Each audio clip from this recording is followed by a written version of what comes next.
The toe of the brush is placed in the top left corner of the matrix. In a gentle stippling movement, the brush travels down the surface, reaching the bottom. The brush is returned to the top and placed slightly overlapping the last deposit of ink.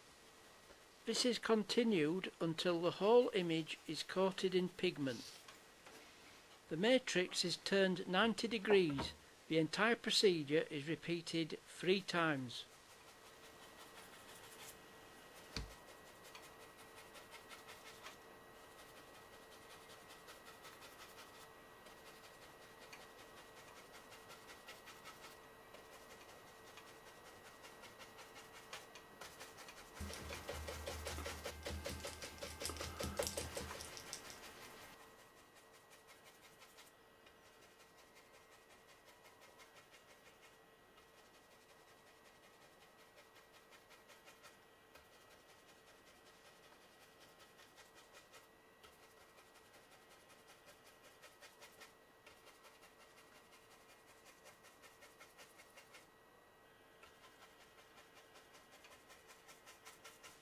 We now have a dull flat image with little contrast.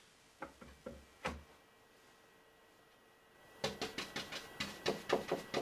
recharged brush is returned to the matrix. The shadow areas are now gradually built up.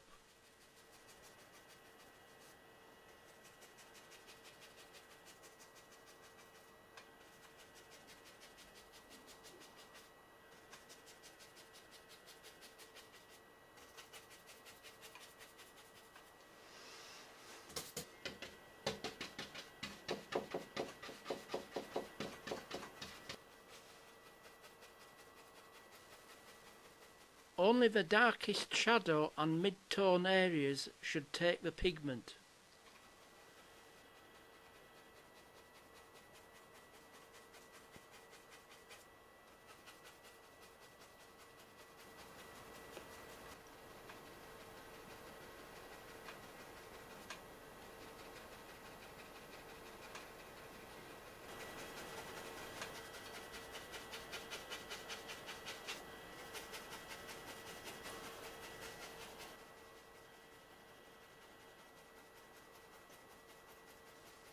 The stiff brush hair sweeping along the matrix image relief was once described as a creamy texture by early oil process workers.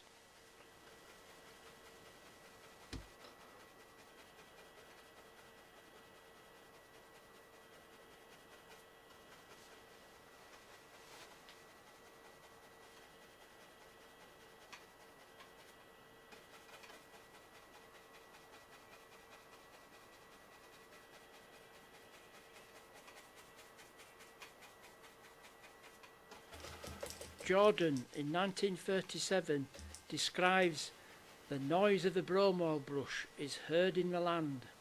Day and night the happy bromoiler drives his folks and friends distracted with its insistent tapping. The beautiful images that so surprisingly spring to life beneath this magic brush add more power to his elbow. No matter how often you see this rabbit pulled out of the hat, you can't get used to it.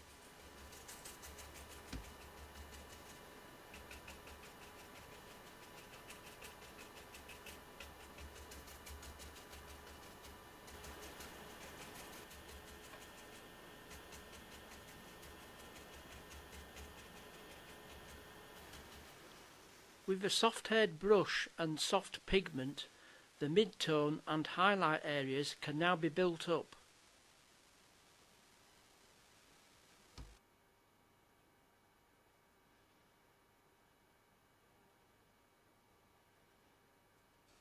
In this final stage, the image is pulled together in tone and harmony.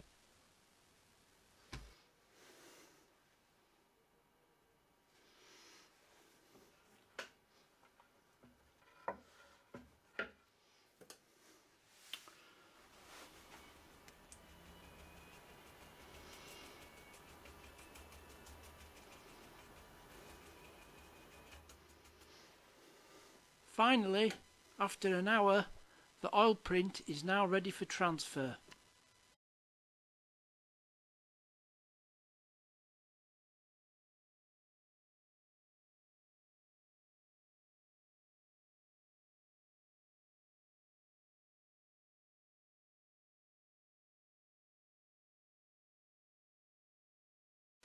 The transfer receptor paper is now sprayed with artist's turpentine or warm water. This allows easier transfer of pigment from the gelatine coated matrix. I give around 9 squirts of turpentine. Though I use an original AUTOTYPE transfer press, a modern etching press is just as good. Next, the press rollers need to be adjusted to the thickness of the sandwich pack.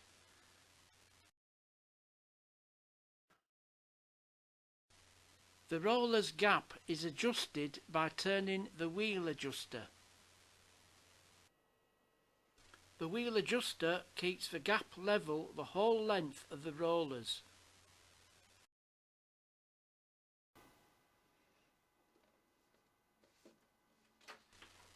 Originally, the sandwich pack used a riveted zinc sheet, but today acetate sheets are used which are more forgiving to the gelatine matrix.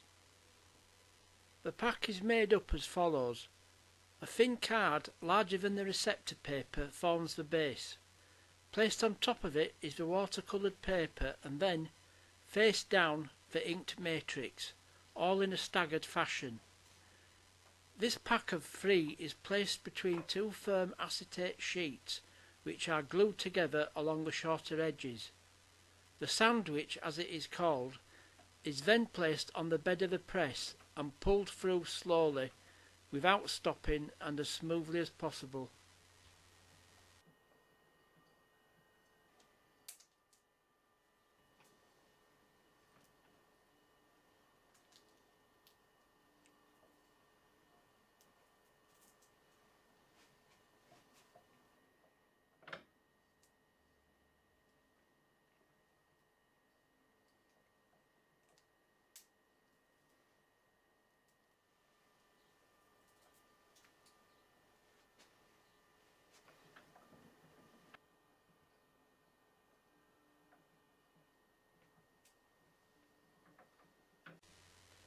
The sandwich pack, after its first pull through the rollers, is returned for a second pull.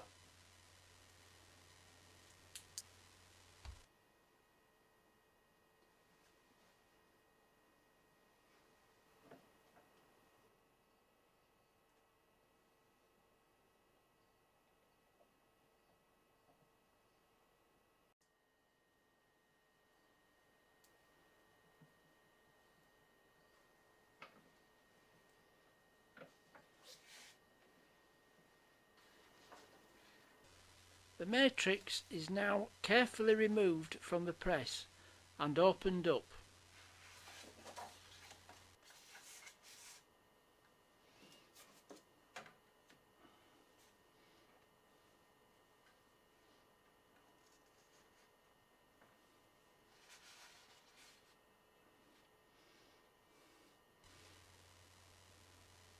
The matrix is now aerated for approximately 1 minute. This will allow the matrix to, after another pull, release any residual pigment left in the gelatine.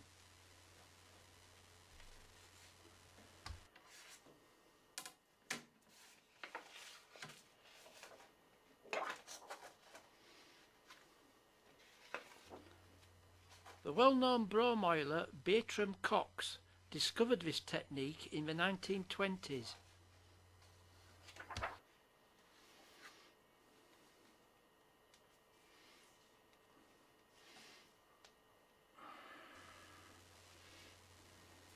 The sandwich pack is once more carefully placed into the etching press for a final pull.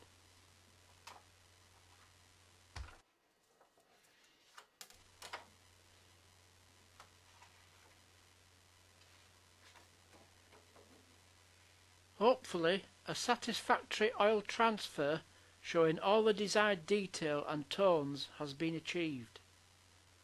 Clean and sparkling highlights with deep rich blacks are desirable.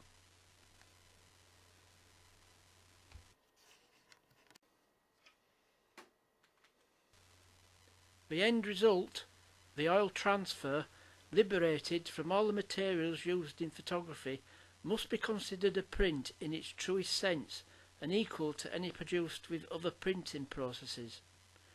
In comparison to an oil print, the transfer has greater permanency and an additional enhancement through the use of a beautiful handmade paper of one's choice.